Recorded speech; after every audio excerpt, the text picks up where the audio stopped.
Sağlık kızmatının malumatı boyunca 1 yanvar 2024 yılga karata өлкөдө 73.804 ККМ орнотулду.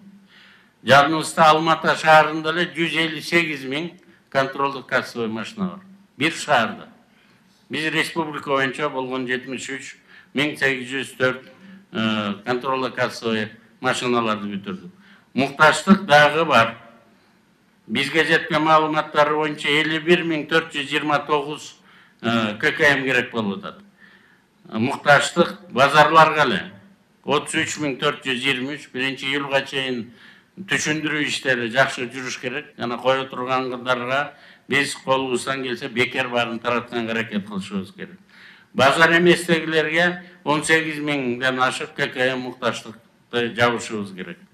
Эң көп Свердлов районунда коюлган 7.473, бирок муктаж дагы эле 8.855 болуп атат.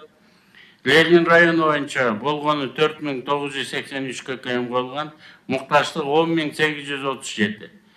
Мукташтык Токмокто 1.564, Караколдо 2.000, Жалал Абад шаарында 2.168, Кара Суу базарында кошпогондо дагы Кара Суу районунун өзүнө эле 2.255 ККМ керек болуп атат.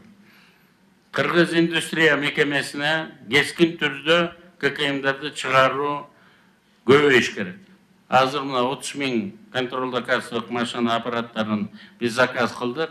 Бүт мукташтыктарды 1-жарым жылдыкта жапкандай болуш керек. Адыл Алишев менен Бакыт Эргешевич муну колго алыңыздар. ККМдер боюнча Бишкектин көрсөткүчү жаман эмес. Жалпы 28.461 салык төлөөчү болсо, анын 24.437 же 85,8% ККМди колдонот деп турабыз. Бирок эми бул ККМдерди дагы иштетиш керек. Койгонун коюп, бирок иштебей турганын бизге кереги жок. Салык кызматы жетиштүү деңгээлде ККМ менен камсыз кылсын. Буга финансы министрлиги жетиштүү каражаттарды бөлүп берсин. Салык кызматынан быйыл эле 258 инспектор жумуштан бошоду. Бул алдын ала салык кызматынын жетекчиликтери коррупцияга каршы күрөшүүнүн негизинде. Укук коргоо органдарынын берген маалыматтары боюнча 21 терс мотивтер менен кетти.